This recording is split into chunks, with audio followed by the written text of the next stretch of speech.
ગાંધીનગર આરોગ્ય વિભાગની સ્ટાફ નર્સના ભરતી કૌભાંડના મામલે ઓલ ગુજરાત નર્સિંગ યુનિયનના સેક્રેટરી અને ફ્લોરેન્સ નર્સિંગ એકેડમીના સંચાલક વનરાજસિંહ ચૌહાણે કરી છે સ્પષ્ટતા. એકેડમીને અને પોતાને બદનામ કરવા કોઈકે વોટ્સએપ ચેટના સ્ક્રીનશોટ વાયરલ કર્યા હોવાનો કર્યો દાવો. સ્ટાફ નર્સની ભરતી પ્રક્રિયા અંતર્ગત પેપર 1 પૂર્ણ થયા બાદ ઉમેદવારોને માત્ર શુભેચ્છા આપી હોવાની કરી સ્પષ્ટતા. સ્ટાફ નર્સ ભરતીમાં કોઈ ભૂમિકા નહીં હોવાની વનરાજસિંહ ચૌહાણે કર્યો દાવો. તો એક મારી નૈતિક ફરજ સમજાઈને મેં કીધું પેલા બધાને એક સલાહ આપીએ કે આ ટાઈમનું તમે તૈયારી કરો જેથી કરીને તમારું રોજગારી મળે ને તમે સારા એવા માર્ક્સ ગેઇન કરી શકો. અને એ જ વસ્તુને લોકોએ ઊંધી રીતે વર્તન કરીને ઊંધું દર્શાવીને અને પ્રદર્શિત કર્યું છે જેથી કરીને મારું નામ બદનામ થાય હું આ કામગીરી કરતો બંધ થઈ જાઉં. વસ્તુ એ છે પેપર 1 પૂરું થયા પછી નર્સિંગના પેપર પૂરું થયા પછીની વાત છે અને એટલા માટે પણ કહી શકાય કે નર્સિંગના પેપરની મેં વાત કરી છે, બીજા કોઈ પેપરની વાત કરેલી નથી. સૌરાષ્ટ્ર યુનિવર્સિટીના વીસીની કાર પર સાયરનનો મામલો. કુલપતિ ડોક્ટર ઉત્પલ જોશીનું બેવડું વલણ. પોતે વીઆઈપી કલ્ચરના વિરોધી હોવાનું કહ્યું અને તે રટણ કરી રહ્યા છે. વીઆઈપી કલ્ચરના વિરોધી હોવા છતાં સાયરન પોતાની ગાડી પર લગાવ્યું. અન્ય યુનિવર્સિટી કુલપતિની કાર પર સાયરન છે. જે નિયમ હશે તેનું હું પાલન કરીશ. 10 દિવસ પહેલા સાયરન લગાવ્યું છે તેવું નિવેદન પણ તેઓએ આપ્યું છે.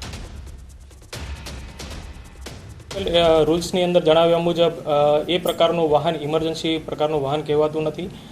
જે રીતે આપણે જણાવ્યું કે મોટર વ્હીકલ રૂલ્સની 108ની કલમમાં જણાવ્યા મુજબના જે વાહનો જે છે એમ્બ્યુલન્સ છે, ફાયર ફાઇટર છે અને ઇમરજન્સી ડ્યુટી સાથે સંકળાયેલા જે વાહનો જે છે એને આપણે ઇમરજન્સી તરીકે ગણવામાં આવતા હોય છે.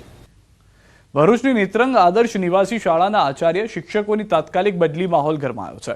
વિદ્યાર્થીઓ વિરોધ પ્રદર્શન કરતા પોલીસ તંત્રએ માહોલ શાંત પાડ્યો.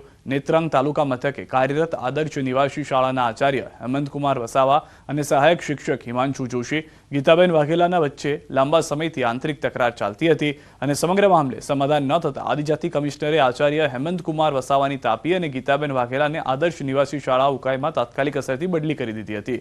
ત્યારબાદ આદર્શ નિવાસી શાળાના વિદ્યાર્થીઓના આચાર્ય અને શિક્ષકોની બદલી થતા નેત્રંગ ગામમાં રેલી યોજી વિરોધ પ્રદર્શન કર્યું. નેત્રંગ આદર્શ નિવાસી શાળાના આચાર્યને ફરીવાર પાછા બોલાવે તેવી માંગ સાથે હડતાલ પર ઉતર્યા હતા. નેત્રંગ પોલીસ તંત્રને ઘટનાની જાણ થતાં તાત્કાલિક ઘટના સ્થળ પર પહોંચી મામલો શાંત પાડ્યો હતો. અમારા સરને પાછા લાવવાનું છે. અમારા સર અમારા માટે બહુ જ કિંમતી છે. અમારા સર બધું રીતે સપોર્ટ કરે છે. અને હવે વાત સ્થાનિક સ્વરાજ ચૂંટણીના જંગની.